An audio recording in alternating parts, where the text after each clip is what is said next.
Bismillahirrahmanirrahim. Assalamualaikum warahmatullahi wabarakatuh.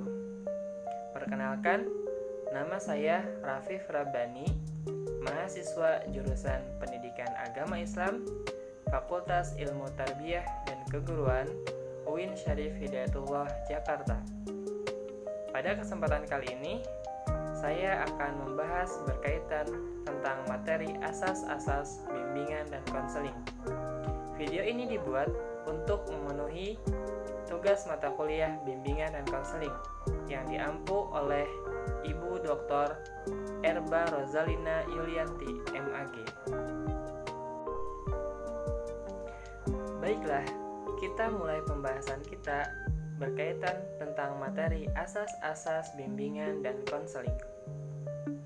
Pelayanan bimbingan dan konseling adalah pekerjaan profesional, yaitu sesuai dengan makna uraian tentang pemahaman, penanganan, dan penyikapan seorang konselor terhadap kasus dan dilaksanakan dengan mengikuti kaidah-kaidah bimbingan dan konseling.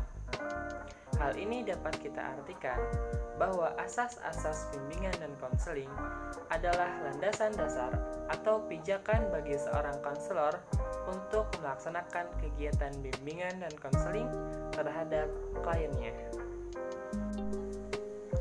Setidaknya ada 12 asas dalam melaksanakan kegiatan bimbingan dan konseling, yaitu diantaranya ada asas kerahasiaan, keterbukaan, kesukarelaan, kekinian, kemandirian, kegiatan, kedinamisan, keterpaduan, kenormatifan, keahlian, asas alih tangan, dan juga ada asas tuturi handayani. Asas kerahasiaan.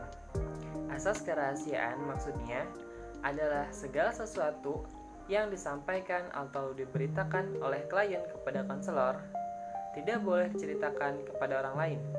Maka di sini seorang konselor wajib menjaga rahasia dari kliennya tersebut. Terlebih lagi apabila yang diceritakan itu merupakan hal-hal yang tidak selayaknya diketahui oleh orang lain. Dan hal ini merupakan dasar hal penting dalam melaksanakan kegiatan bimbingan dan konseling. Yang kedua, asas kesukarelaan. Asas kesukarelaan maksudnya adalah dalam pelaksanaan bimbingan dan konseling harus berlangsung atas kesukarelaan atau kemauan diri sendiri, baik dari pihak konselor ataupun dari pihak kliennya. Jadi, bimbingan dan konseling tidak dilaksanakan atas dasar paksaan. Yang ketiga, asas keterbukaan. Asas keterbukaan artinya dalam pelaksanaan bimbingan konseling sangat diperlukan suasana keterbukaan, baik keterbukaan dari pihak konselor maupun dari klien. Hal ini dimaksudkan agar permasalahan yang sedang dialami klien dapat diketahui oleh konselor, dan konselor dapat menjawab pertanyaan-pertanyaan yang dibutuhkan klien jika diperlukan. Selanjutnya, asas yang keempat, yaitu asas kekinian.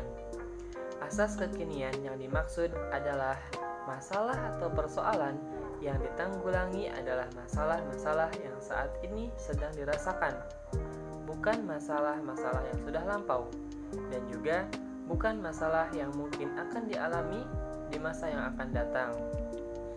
Asas kekinian juga mengandung arti bahwa apabila konselor menemukan sebuah masalah, maka ia jangan menunda-nunda memberikan bantuannya. Asas yang kelima, asas kemandirian. Pelayanan bimbingan dan konseling bertujuan menjadikan si terbimbing atau klien yang pada hal ini ialah siswa dapat mandiri, yaitu tidak tergantung pada orang lain atau tergantung pada konselor. Individu yang dibimbing setelah dibantu diharapkan dapat mandiri dengan beberapa ciri, diantaranya yang pertama, mengenal diri sendiri dan lingkungan sebagaimana adanya. Yang kedua, menerima diri sendiri dan lingkungan secara positif dan dinamis. Yang ketiga, mengambil keputusan untuk dan oleh diri sendiri. Yang keempat, dapat mengarahkan diri sesuai dengan keputusan yang ia ambil. Dan yang kelima, mampu mewujudkan diri secara optimal sesuai dengan potensi, minat, dan kemampuan-kemampuan yang dimilikinya. Asas yang keenam, ada asas kegiatan. Upaya bimbingan dan konseling akan memberikan buah dan atau manfaat yang berarti apabila klien aktif dalam melakukan kegiatan untuk mencapai tujuan bimbingan dan konseling. Hasil usaha bimbingan dan konseling tidak akan tercapai dengan sendirinya, melainkan harus dengan kerja giat dari klien sendiri. Konselor hendaklah membangkitkan semangat dari klien sehingga ia mampu dan mau untuk melaksanakan kegiatan yang diperlukan dalam penyelesaian masalah yang menjadi pokok pembicaraan dalam konseling tersebut. Selanjutnya, asas yang ketujuh, yaitu ada asas kedinamisan. Usaha pelayanan bimbingan dan konseling menghendaki pada terjadinya perubahan dalam diri klien, yakni perubahan tingkah laku ke arah yang lebih baik. Perubahan itu tidaklah sekedar mengulang hal yang lama, yang bersifat monoton, melainkan perubahan yang selalu menuju ke suatu pembaruan, suatu yang lebih maju, dinamis, sesuai dengan arah perkembangan dari klien yang dikehendaki. Asas yang kedelapan, asas keterpaduan. Pelayanan bimbingan konseling berusaha memadukan berbagai aspek dalam kepribadian klien. Sebagaimana diketahui bahwa setiap individu memiliki berbagai aspek kepribadian yang kalau keadaannya tidak seimbang atau tidak serasi dan tidak terpadu, maka akan menimbulkan masalah. Untuk terselenggaranya asas keterpaduan, konselor perlu memiliki wawasan yang luas tentang perkembangan klien dan aspek-aspek lingkungan dari klien, serta berbagai sumber yang dapat diaktifkan untuk menangani masalah yang dihadapi oleh klien. Asas yang kesembilan, asas kenormatifan. Usaha bimbingan dan konseling tidak boleh bertentangan dengan norma-norma yang berlaku, baik ditinjau dari norma agama, norma adat, norma hukum atau negara, norma ilmu, maupun kebiasaan sehari-hari. Selanjutnya, asas yang ke-10, yaitu ada asas keahlian.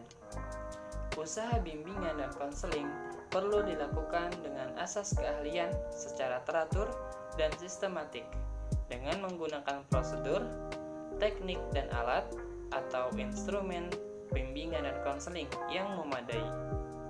Hal ini mengacu pada kualifikasi konselor, misalnya pendidikan sarjana di bidang bimbingan dan konseling, dan juga pengalaman yang dimiliki konselor itu sendiri. Selanjutnya, asas alih tangan.